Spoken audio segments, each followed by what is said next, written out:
Dans cette séquence, vous voyez, nous considérons la fonction f qui vaut 1 sur t sur l'intervalle 1e et on voudrait calculer la valeur moyenne de f sur justement cet intervalle 1e. Faites une pause sur la vidéo, essayez de chercher tout seul et puis venez voir si vous avez juste. Nous allons dans un premier temps rappeler la formule de la valeur moyenne d'une fonction sur un intervalle.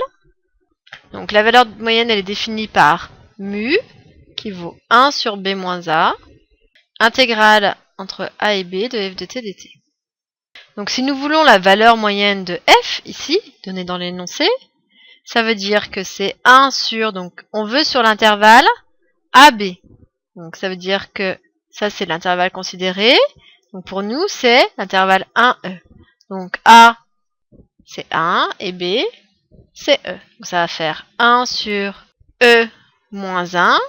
Et ensuite on doit multiplier par l'intégrale, donc sur l'intervalle AB, donc nous c'était 1e, de ma fonction f, mais la fonction f c'est 1 sur t. Du calcul, donc ça va faire 1 sur e moins 1, donc primitive de 1 sur t, ln de t, sur l'intervalle 1e. Toujours du calcul.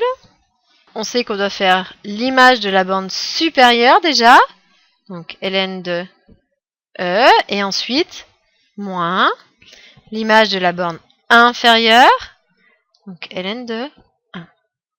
On peut simplifier ln de e, ln de e c'est 1, ln de 1 c'est 0, donc ça disparaît, donc ça veut dire qu'il va rester 1 sur e moins 1. Qu'est-ce que ça veut dire si on essaie de comprendre ça graphiquement? Je suis sur l'intervalle 1e, donc ici j'ai 1, E c'est à peu près 2,7, donc quelque part par ici à peu près. Donc je sais que la valeur moyenne, elle lie en fait l'intégrale, donc l'intégrale sur cette partie-là, puisque ma fonction est positive, ça représente l'aire sous la courbe. Donc ce qui est en vert ici, c'est l'intégrale sur 1e de ma fonction f de t qui m'est donnée. Et on a expliqué dans la séquence précédente que mu, c'est la hauteur du rectangle.